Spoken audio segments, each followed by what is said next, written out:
ಸಾಂಬಾರಲ್ಲಿ ಒಂದೊಂದು ತರಕಾರಿಗೂ ಸಾಂಬಾರಿನ ರುಚಿ ಡಿಫ್ರೆಂಟ್ ಇರುತ್ತೆ.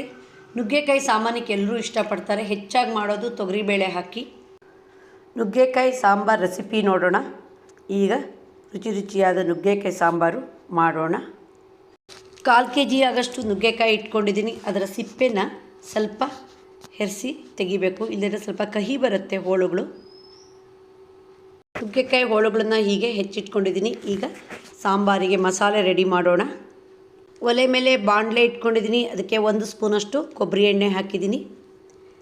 ಈಗ 1 ಸ್ಪೂನಷ್ಟು ಕೊತ್ತಂಬರಿ ಹಾಕೋಣ. ಪರಿಮಳಕ್ಕೆ ಕರಿಬೇವಿನ ಎಲೆ ಹಾಕ್ತೀನಿ. ಈಗ ಸ್ವಲ್ಪ ಫ್ರೈ ಮಾಡೋಣ. ಕೊತ್ತಂಬರಿ ಯಾವಾಗಲೂ ಚೆನ್ನಾಗಿ ಹುರಿದ್ರೆ ಮಾತ್ರ ಸಾಂಬಾರು ರುಚಿ ಬರೋದು. ಚಿಕ್ಕದಾದ 1 ಈರುಳ್ಳಿನ ಹೆಚ್ಚಿಟ್ಕೊಂಡಿದ್ದೀನಿ. ಈಗ ಫ್ರೈ ಮಾಡೋಕ್ಕೆ ಹಾಕ್ತೀನಿ. ಅದ್ರ ಜೊತೆ 4 ಬೆಳ್ಳುಳ್ಳಿ ಹೆಸಳನ್ನು ಸಹಿತ ಹಾಕ್ತೀನಿ. ಈಗ ಎರಡನ್ನು ಫ್ರೈ ಮಾಡೋಣ. ಅರ್ಧ ಸ್ಪೂನು ಜೀರಿಗೆ ಹಾಕ್ತೀನಿ. ಇಲ್ಲಿ ಕೊತ್ತಂಬರಿ ಮತ್ತು ಜೀರಿಗೆ ಮಾತ್ರ ಹಾಕಿ ಮಾಡೋದು ಈ ಸಾಂಬಾರು. ಇಲ್ಲಿ ಖಾರಕ್ಕೆ ಒಣಮೆಣಸು ಹಾಕ್ಬೋದು. ನಾನು 1 ಸ್ಪೂನು ಅಚ್ಚ ಖಾರದ ಪುಡಿ ಹಾಕ್ತೀನಿ. ಈಗ ಗ್ಯಾಸ್ ಆಫ್ ಮಾಡೋಣ. ಬಾಣಲೆ ಬಿಸಿಲೇ ಅಚ್ಚ ಖಾರದ ಪುಡಿ ಫ್ರೈ ಆಗಬೇಕು.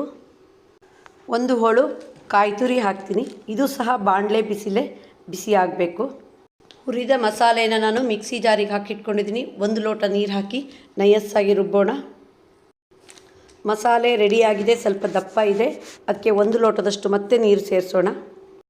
ಒಲೆ ಮೇಲೆ ದಬ್ರಿ ಇಟ್ಕೊಂಡಿದ್ದೀನಿ. ಅದಕ್ಕೆ ರುಬ್ಬಿದ ಮಸಾಲೆ ಹಾಕಿದ್ದೀನಿ. ಸ್ವಲ್ಪ ಮಿಕ್ಸಿ ಜಾರು ತೊಳೆದು ಹಾಕೋಣ. ಈಗ ರುಬ್ಬಿದ ಮಸಾಲೆಗೆ ಉಪ್ಪು ಹಾಕೋಣ. ಹಾಗೆ ಕುದಿಯಕ್ಕಿಡೋಣ. ಈಗ ನುಗ್ಗೆಕಾಯಿ ಹೋಳುಗಳನ್ನು ಈ ಮಸಾಲೆಗೆ ಹಾಕೋಣ. ಯಾವುದೇ ತೊಗರಿಬೇಳೆ ಹಾಕಿ ತರಕಾರಿ ಸಾಂಬಾರು ಮಾಡಿದರೂ ಮೊದಲು ಉಪ್ಪು, ಹುಳಿ, ಬೆಲ್ಲ ಹಾಕಿ ತರಕಾರಿನ ಬೇಯಿಸ್ತೀವಿ. ಆದರೆ ಇಲ್ಲಿ ಸ್ವಲ್ಪ ಡಿಫ್ರೆಂಟು. ಖಾರ, ಉಪ್ಪು ಹಾಕಿದ ಮೇಲೆ ನಾನಿಲ್ಲಿ ನುಗ್ಗೆಕಾಯಿನ ಬೇಯಿಸ್ತೀನಿ. ಅದು ತುಂಬ ರುಚಿ ಕೊಡುತ್ತೆ. ಈ ಥರ ಸಾಂಬಾರು ಮಾಡಿದಾಗ ನುಗ್ಗೆಕಾಯಿ ತಿನ್ನಬೇಕಾದ್ರೆ ಬಹಳ ಟೇಸ್ಟ್ ಇರುತ್ತೆ. ಈಗ ಕರಿಬೇವು ಹಾಕ್ತೀನಿ ಪರಿಮಳಕ್ಕೆ. ಈಗ 2 ಸ್ಪೂನಷ್ಟು ಹುಣಸೆಹಣ್ಣಿನ ರಸ ಹಾಕೋಣ.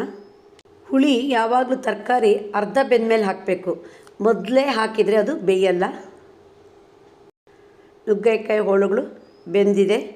ಸಾಂಬಾರು ರೆಡಿ ಆಯಿತು. ಈಗ ಗ್ಯಾಸ್ ಆಫ್ ಮಾಡೋಣ. ಪರಿಮಳಕ್ಕೆ ಕೊತ್ತಂಬರಿ ಸೊಪ್ಪು ಉದುರಿಸೋಣ. ಸಾಂಬಾರಿನ ರುಚಿ ಇನ್ನೂ ಜಾಸ್ತಿ ಹೆಚ್ಚಿಸೋಕ್ಕೆ ಒಂದು ಒಳ್ಳೆ ಒಗ್ಗರಣೆ ಕೊಡೋಣ.